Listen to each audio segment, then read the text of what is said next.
Hey, what's up, guys? How's everybody doing today? So, I got a chance to check out A Wrinkle in Time, the movie based on a popular kids book. Now, I did read the book a very long time ago, so I don't really remember anything about it, so this is going to be just strictly based on how the movie hit me. And if you're a parent or an adult with a little kid running around, you might want to give him the earmuffs treatment based on what I'm about to say. And unfortunately, what I'm about to say is that this movie sucked some serious ass, because it was really not enjoyable. Basic plot of the movie: Chris Pine plays a scientist who goes missing, and he has left behind his wife and 2 children. But then randomly, these kind of otherworldly beings kind of start showing up in their backyard. One of their friends from school ends up joining them, and these 3 kids just kind of travel across space and time trying to find this girl's dad. Now, I said the movie was a mess, and it is, but it's not all bad. It's not the worst thing I've ever seen. I do have to say that visually, this movie is something to behold. Like, a lot of the production design was seriously on point. Not all the special effects look totally finished, like they could have used a little bit of extra render time, but like the basic overall look of everything was pretty compelling. And I thought the music was extremely good. Like, it really stuck out to me in a good way. And I would say that Reese Witherspoon and Zach Galifianakis give probably the best performances in the movie. They're not perfect performances, but I would say 70 to 80% of like the jokes and the acting that they gave worked very well for me. Also, there is a family moment in the second half of the movie. I won't say between which characters, but I got very emotional for about 30 seconds. Because anytime there was like a true show of dedication between one family member to another, I really connect with that kind of thing because I have a strong bond with a lot of my family members. And also very early on in the movie, the young lady that plays the main girl character, there is a line in this movie that is so perfect and so appropriate, and she delivers it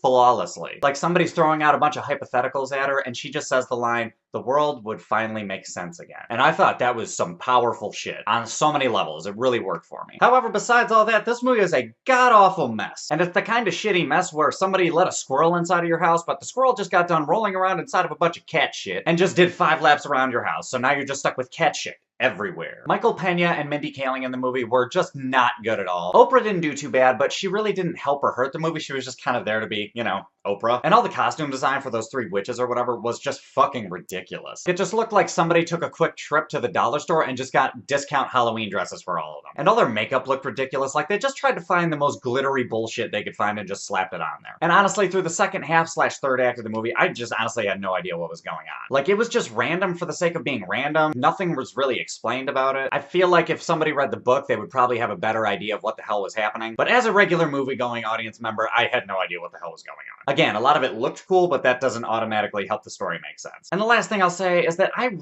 do not like to criticize child actors, because at the end of the day, they're just kids. Like, they're not gonna act as well as an adult potentially could. Only problem is, movies like Stand By Me are a thing, and also Haley Joel Osment from The Sixth Sense was a thing. So it's kind of hard to ignore the fact that there is a potential for excellence when it comes to kids acting, because it's happened before. So in making that comparison, these kids were really not good. The one white kid who's the friend from school, he was just not good, just plainly awful. And the young lady who plays the main lead role, there were a couple moments where I really felt for her and she did a very good job. So we saw potential for how good she could have been, but for the most part in the movie, I didn't feel that angst and depression and sadness that I really thought that I should have. And the little kid who plays Charles Wallace, I'm gonna give him a pass on this one, because he is a tiny little guy, and there's no way I could even attempt to act at that age. And on top of that, the kid didn't get on my nerves. Like, I thought the kid was gonna be really annoying from the start of the movie. But overall, he didn't piss me off, so I gotta give the little guy a pass. But anyway, guys, overall, I would say this movie, it's mainly geared towards kids. So based on everything I've said, I'm gonna have to give it a 3.8 out of 10. It's really cool looking, and this movie is pretty visually stunning, but this movie is strictly for the kids, so if you're a kid, or you read the book, or if you're a parent who read the book as a child, maybe you'll get into it. But as a regular moviegoer, just didn't work. Sorry, guys. But anyway, guys, those are my thoughts. What are your thoughts? Have you seen this movie? Did you know it was in theaters? Hop in the comments. Let me know what's up. Other than that, if you like this review, give me a like, subscribe, do all that other bullshit, and I will catch you guys later.